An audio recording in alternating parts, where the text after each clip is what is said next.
In the darkness of a quiet night, long before anyone knew a crime had even happened, a single, almost meaningless mistake was already waiting to expose everything.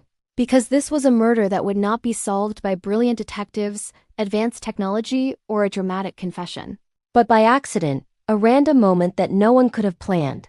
And that is where this true crime story begins for Dark Case Files, in a small town where nothing ever stayed secret for long, or so people thought.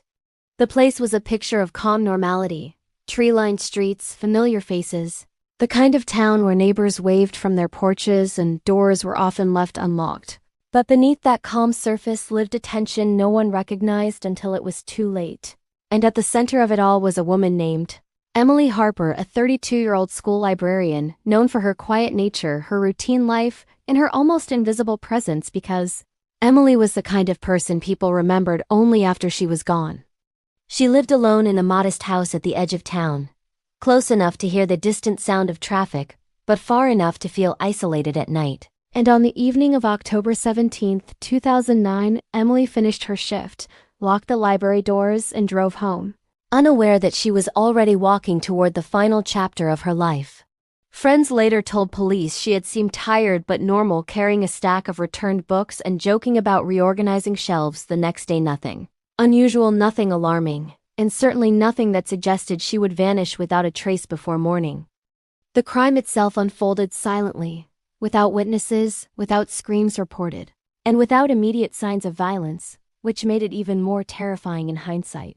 Because when Emily failed to show up for work the next day, no one panicked, not at first, assuming she had taken a sick day or simply overslept. But when her phone went unanswered and her front door remained locked, concern slowly grew into fear. By the second day, police entered her home and found an unsettling stillness, furniture untouched, personal belongings in place, no sign of forced entry and no blood, which pushed the case into a confusing gray area between missing person and potential foul play, a nightmare scenario for investigators in any true crime case. The town immediately filled with rumors. Some whispered about a secret relationship, others suggested a stranger passing through, and a few even implied Emily may have chosen to disappear. But those who truly knew her insisted she would never leave without telling someone, especially not her elderly mother who lived in a neighboring town and spoke to her every night. As the investigation began, police focused on Emily's routine, interviewing coworkers, neighbors, and local shop owners, building a timeline that looked perfectly ordinary until it suddenly stopped, because no one could place her after she arrived home that night. Her car was parked neatly in the driveway, doors locked, keys missing, as if she had walked inside and vanished. And that image alone haunted the community, because nothing terrifies people more than disappearance without explanation. Weeks passed, then months. Posters faded in shop windows, search efforts slowed, and the case quietly began to gather dust, becoming one more unsolved dark case file. Another name spoken only in hushed tones, especially after police publicly admitted they had no strong suspects.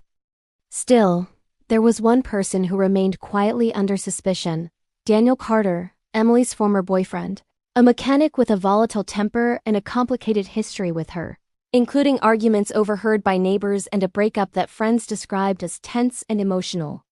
Daniel denied having seen Emily that night, claiming he was working late, and then went home alone. And, despite inconsistencies in his timeline, police found no physical evidence linking him to her disappearance.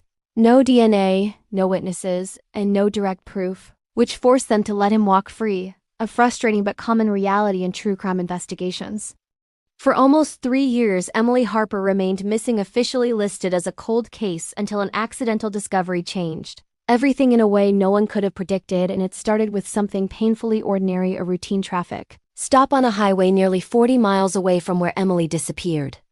A state trooper pulled over an old pickup truck for a broken taillight, expecting nothing more than a warning and paperwork, but during the stop the officer noticed a strong, unusual odor coming from the back of the vehicle, a smell he later described as metallic and rotten, something that immediately raised alarms.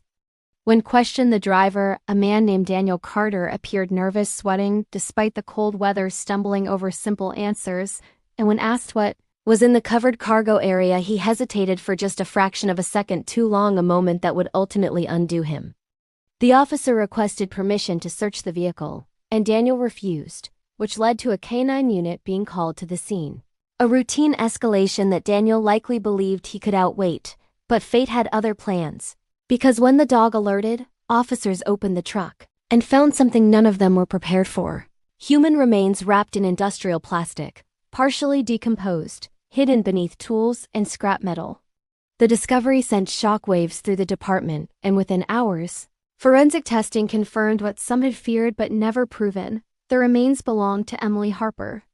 The case that had gone nowhere for years was suddenly wide open, not because of clever detective work, but because of a broken taillight and an officer trusting his instincts, a chilling reminder of how randomness sometimes plays a role in justice. As Daniel was taken into custody, investigators revisited every detail of the original case, this time with a new lens, uncovering evidence they had overlooked or been unable to act upon before, including traces of cleaning chemicals in Emily's home that initially seemed insignificant but now pointed clearly toward an attempt to erase a crime scene. Under interrogation, Daniel maintained his innocence at first, offering explanations that fell apart under scrutiny, until confronted with forensic evidence linking the plastic wrap found in his truck to materials used in his workplace, and phone records that placed him near Emily's house on the night she disappeared, despite his earlier claims. Eventually, the pressure became too much, and in a chilling confession, Daniel admitted to killing Emily during an argument that spiraled out of control, claiming it was never his intention. A familiar excuse in countless true crime stories, yet one that offered little comfort to her family or the community he had deceived for years. He described how he had strangled her in a fit of rage, panicked, and hidden her body in a remote storage unit before eventually transporting the remains, believing enough time had passed that no one would ever connect him to the crime, a belief shattered by pure accident. The trial that followed was swift and emotionally devastating, with prosecutors emphasizing the randomness of the discovery, arguing that Daniel was not caught because he confessed or made a calculated error, but because he grew careless, because he believed the world had forgotten, and for a long time it had. Emily's family sat through every day of testimony, listening to details no one should ever have to hear, while the town watched closely, confronting the uncomfortable truth that a killer had lived among them undetected for years, working, laughing, and blending in with normal life.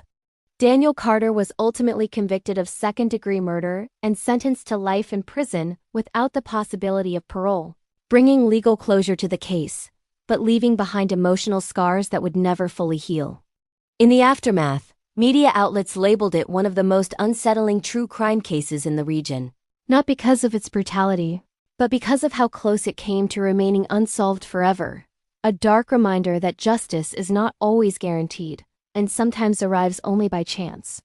Today, Emily Harper's story lives on in documentaries, podcasts, and dark case files, like this one discussed as an example of how fragile investigations can be and how unpredictable the path to truth really is.